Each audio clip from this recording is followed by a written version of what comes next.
সারা দেশে যেমন মানুষের জীবনের সংকট তীব্র হচ্ছে কেন্দ্রীয় সরকারের কর্পোরেট বান্ধব নীতির জন্য, ঠিক ওই একইভাবে আমাদের জেলাতেও আমাদের জেলার মানুষের জীবনেও সংকট নামছে। এর সঙ্গে শুরু হয়েছে রাজ্য সরকারের পরিচালনার অযোগ্যতা, অপদার্থতা এবং ব্যাপক দুর্নীতি। আমাদের জেলার এই সংকটকে আরো বেশি তীব্র করেছে। একসময়ে শস্য ভাণ্ডার বলে পরিচিত আমাদের জেলা, পূর্ব বর্ধমান জেলা, আজকে কৃষি এবং কৃষক ধ্বংসের মুখে। সার, বীজ, ওষুধ আজকে কর্পোরেটের নিয়ন্ত্রণে। শুধু দাম বাড়ছে তাই না, এর সঙ্গে বৃদ্ধি পাচ্ছে কালোবাজারি এবং সারের ক্ষেত্রে গ্যাটিস, যা কৃষকের উৎপাদন খরচ বাড়াতে সাহায্য করছে। ইতিমধ্যে আপনারা দেখেছেন যে কৃষক ফসল আলু বিক্রি করতে 6 থেকে 7 টাকা কেজি দরে, আর সেই আলুই কৃষককে কিনতে বাধ্য হতে হচ্ছে 30 থেকে 35 টাকা। যে পেঁয়াজ বিক্রি করছে 5 থেকে 6 টাকা, সেই পেঁয়াজ কিনতে হচ্ছে 40 থেকে 50 টাকা কেজি দরে কৃষককে। এর সঙ্গে ফসলের ক্ষতিপূরণ আজকে কৃষক পায় না। কৃষক চাষ করে, ক্ষতিপূরণ পায় অকৃষক জমির মালিক। পাট্টা আছে গরিব কৃষকের, কিন্তু পর্চা নেই। সেই জমি বেদখল হয়ে যাচ্ছে, পুরাতন জমিদাররা সেই জমির দখল নিচ্ছে। ইতিমধ্যে বোরো চাষের সময়ে খামখেয়ালিপনা জল ছাড়া, বামফ্রন্টের সময়ে নভেম্বর মাসের মধ্যে প্রতিটা বছর জলের ঘোষণা হতো। এখন জল ছাড়ার ক্ষেত্রে খামখেয়ালিপনা আজকে উৎপাদন কমিয়ে দিচ্ছে। শুধুমাত্র কৃষি ক্ষেত্রে না, এর সঙ্গে শিল্পক্ষেত্রে একই অবস্থা তৈরি হয়েছে। কোথাও কোনো শিল্প নেই জেলায়। যে শিল্প ছিল, করার প্রচেষ্টা ছিল বামফ্রন্টের আমলে, বিদ্যুতের কারখানা, জমি অধিগ্রহণ হয়েছিল, সেখানে না হয় চাষ, না হয়েছে কারখানা। নতুন নতুন যে কারখানাগুলো, যেভাবে কয়েকটা ক্ষেত্রে কারখানা আছে, আমরা সেখানেও দেখছি শ্রমিক শোষণ চলছে তীব্র।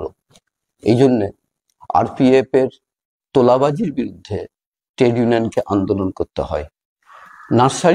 মঙ্গলা নার্সারিতে অবসরকালীন ভাতার জন্য ট্রেড ইউনিয়নকে আন্দোলন করতে হয়।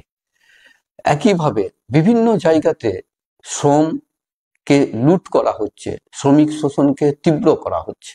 আমাদের জেলার গর্ব ছিল কালনার সরু সুতোর কাপড়, কাটোয়ার মোটা সুতোর কাপড়, যা আমাদের দেশের বাইরেও বিদেশে যেত। আজকে সেই তাঁত শিল্প পুরোপুরি ধ্বংস। আজকে তাঁত শিল্পী আজকে পরিণত হয়ে গেছে শ্রমিকে। তারা মহাজনের কাছে সুতো নেয়, রং নেয়, তারা তাঁত বুনে।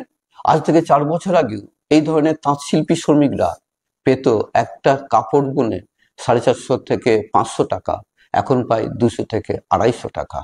ফলে শোষণের তীব্র আকার ধারণ করেছে। বড় বড় গোডাউন তৈরি করছে আদানিরা। এই কয়েকদিন আগে যে চালের দাম ছিল কুইন্টাল প্রতি, মাত্র 7 দিনের মধ্যে 400 টাকা করে দাম বৃদ্ধি হয়ে গেল। গোটা মাঠ পেপসির আলুতে ভর্তি হয়ে যাচ্ছে। কৃষক জানে না কোন ফসলের কি দাম হবে। আজকে দাম বাড়ছে, কালকে কমছে। ফলে কৃষক হঠাৎ করে ধ্বংসের মুখে দাঁড়িয়ে যাচ্ছে। অনুরূপভাবে কৃষক সহ অন্য সমস্ত মানুষের জীবনে সংকট তীব্র হচ্ছে। কর্পোরেট জমি, জঙ্গল, নদী সবকিছু দখল নিচ্ছে কর্পোরেট। খড়ি নদীর জল, কৃষ্ণা, টিসুর অশোধিত জল, দূষিত জল, আজকে গোটা খড়ি নদীর উপর বসবাস করা হাজার হাজার মানুষের জীবনে অনিশ্চয়তা নামিয়ে এনেছে। দুর্গন্ধযুক্ত জল, সেই জলে যে উপরে যারা নদীর পাড়ে বসবাস করে তারা আজকে সেখানে শীতকালেও পর্যন্ত ফ্যান চালাতে হচ্ছে, ধুনো দিতে হচ্ছে, তবে বসবাস করতে পারছে। জলের দূষণ শুধু মাছকে মেরে দেয়নি, জলের দূষণ নদীর পোকাকে পর্যন্ত মেরে দিয়েছে। একসময় যে জল পান করত নদীর পাড়ে বাস করা মানুষ, আজকে সেই জলই গরু, মোষ, আজকে হাঁস, তাদের মৃত্যু ঘটছে। মানুষ সেই জল কোন রকমে হাত দিলে সেখানে চর্মরোগ হয়ে যাচ্ছে। দূষিত জল আশেপাশের জমিকে রিভার লিফটিং এর জন্য যে জমিতে জল সরবরাহ করা হতো, সেখানে উৎপাদন শেষ হয়ে যাচ্ছে। একটু বেশি বাড়তি জল আসার ফলে যখন নদীর জল বেড়ে পাশের জমিকে প্লাবিত করে, সেখানে প্রচুর পরিমাণ পলিথিন প্লাস্টিক জমা হয়ে যাচ্ছে, ফলে চাষের অযোগ্য হয়ে যাচ্ছে জমি। এইভাবে আমাদের নদীকে ব্যবহার করে এক সময়ে মানুষগুলি তাদের যে জীবিকা ছিল সেই জীবিকা শেষ হয়ে যাচ্ছে। লহনা ছিল, অনেকগুলো গ্রামের মানুষের জীবিকা ছিল শুধুমাত্র মৎস্য ধরা, আজকে সেই জীবিকাও হচ্ছে শেষ। তার সঙ্গে সঙ্গে নদীর গতিপথ পরিবর্তন করছে কর্পোরেট, এর ফলে তৈরি হচ্ছে কৃত্রিম বন্যা, সেখানে মাছ ভেসে যাচ্ছে, ঘরবাড়ি ডুবে যাচ্ছে। কর্পোরেট গোটা জেলাকে ছিন্ন বিচ্ছিন্ন করছে, একদিকে তীব্র শ্রমিক শোষণ, কৃষিকে ধ্বংস, কৃষককে ধ্বংস, পরিবেশকে ধ্বংস। এই সমস্ত কিছুর বিরুদ্ধে এই সময়কালে আমাদের সংগঠন, আমাদের মানুষকে ঐক্যবদ্ধ করা, শ্রমিক কৃষক খেতমজুরকে ঐক্যবদ্ধ করা, সাধারণ মানুষকে ঐক্যবদ্ধ করার কাজ আমরা করে যাচ্ছি।